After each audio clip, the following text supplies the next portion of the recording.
It very well could be the earliest video game memory I have, and it's all thanks to Space Invaders. See, my dad had an Atari 2600 at the time, and we went back and forth playing the Space Invaders port all the time, trying to beat each other's high scores, getting those Atari joystick blisters on the inside of our hand. But the sounds of that game specifically, they'll stick with me forever. It's a ka-ch, ka-ch, ka-ch. Invaders, as they got closer to your bunkers with their marching, just thump, thump, thump, thump, thump, thump, thump, thump, thump, thump. It gave me, a sense of dread and worry for years as a child, just trying to constantly get the high scores and, the sense of impending doom that the invaders were bringing down upon you as they got closer and closer. I mean, it's a fantastic childhood memory just for video games and Space Invaders alike. Thanks for all the memories, and if I'm being honest, probably a few nightmares from my childhood. Alright, today on the channel we're going to be taking a look at the Space Invaders quarter scale arcade cabinet from Numskull. This is the latest release in their quarter scale arcade lineup, and this has been a long time in the making. In fact, 4 years. That's right, 4 years since this was originally announced. A lot of issues with actually creating this cabinet, and you're probably scratching your head going, wait a minute, this is like an old game. Like what would be so difficult about making it? But there's a lot of interesting details that go into making an authentic replication of the actual Space Invaders arcade cabinet. So like I said, quarter scale arcade, so it's shrunken down, fits on your desk, you can display it, you can actually play it. Inside the package you will get your instruction manual, multilingual, tells you how to power on and off the device, as well as get to the dip switch settings, which is very handy because if you'll just hold the player 1 and the player 2 buttons, hold them down, turn the machine on.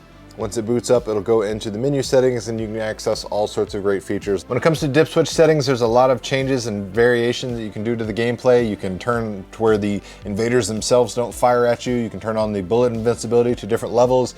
You can change your bullet speed, so not necessarily a rapid fire to where you hold down the button and it fires like a machine gun or anything like that, but as you push the button, your bullets will actually speed farther up the screen than they normally would. There's various different settings, slow, normal, fast, very fast, and even turbo. You can turn on infinite lives, all sorts of cool options in here. I love that we've got that. You'll also get a little call out and a card for joining the official Facebook fan club. This is where they'll give you the most up-to-date and exclusive information regarding their quarter scale arcade lineup. We have a very lengthy USB-C charging cable, so we're now on USB-C, and that is it inside the package. Depending on who you order from, you could also get a couple of exclusive items. I have the collector coin variation. There was some from a different retailer that came with a little arcade stool, and then if you're a super collector, you could also get an autographed version of the Space Invaders cabinet from the creator himself, which is really impressive. And if you're a big Space Invaders fan, keep in mind they also have Space Invaders 2, aka Space Invaders Deluxe, the sequel to this that came out in 1979, which has a couple of different gameplay variations and upgrades overall. And here we have the cabinet itself. Gotta say they did a phenomenal job with the recreation of the cabinet shape. It's got this nice little pedestal base there at the bottom, nice silhouette of the iconic cabinet. The graphics, the side art itself, everything looks great, high resolution, free from any blemishes or any kind of artifacting or pixelation or anything like that. Looks great. It's got a nice matte finish to it.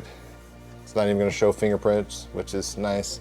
The front of it, I mean, equally amazing. I'm always gushing when I review these things because honestly I just think they do an exceptional job when it comes to their attention to detail and just scaling everything down to a small form factor, yet still faithfully recreating it. So we got our 25-cent quarter button right here, so you don't put any coins in there, you just push this button to insert credits. We have our speaker right here in the front. Of course, we have our spaceship graphics as well as our invaders down here with the coin bucket.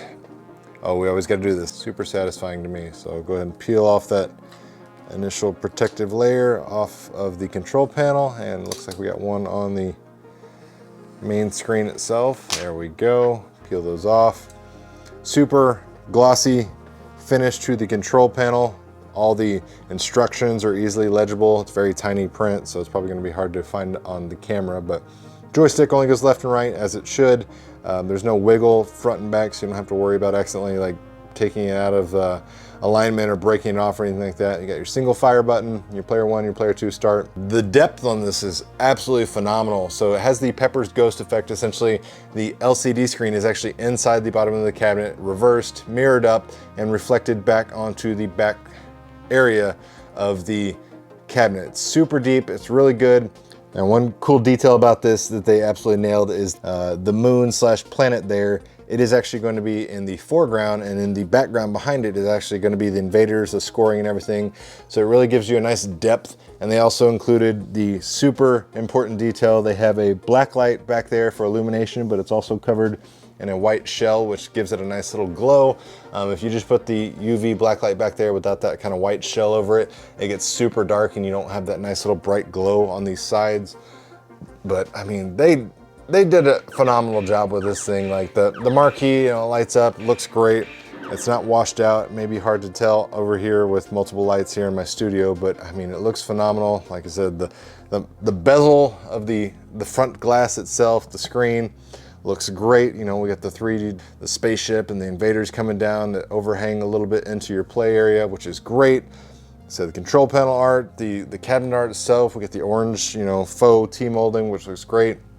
Other details, you know, they even have the, you know, the vents on the top. They got the metal brackets over here on the sides. Little things like that that they don't necessarily have to do. They did a phenomenal job. You even got, like, you know, your little holes back here where you would like put the cabinet on a dolly and wheel it around, you know, your transport handles. One thing to note here on the back side, so we got our standard volume rocker, so roll it forward and backwards for volume. We have USB-C charging. We have our battery indicator LED. The power switch is a standard on and off, so it goes on and it goes off. There's no more of this like hold type of thing. And this is an improvement over all the previous iterations of the Numskull quarter arcades where they kind of had a toggle rocker that didn't necessarily snap on and off like that. So that's a big improvement for me personally. I like that fact that it just simply turns on and off like that. It's great. You don't have to have like a smart switch or anything. If you want them all to come on and simultaneously, you can leave it on.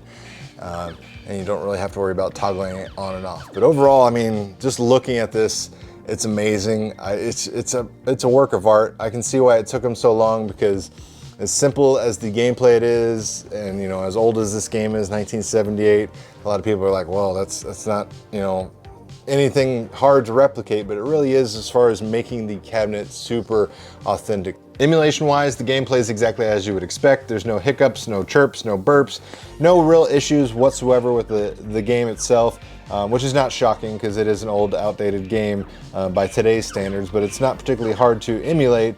The hard part was the faithful recreation and duplication of the cabinet body itself, and just, again, recreating that Pepper's Ghost effect that they did so well here.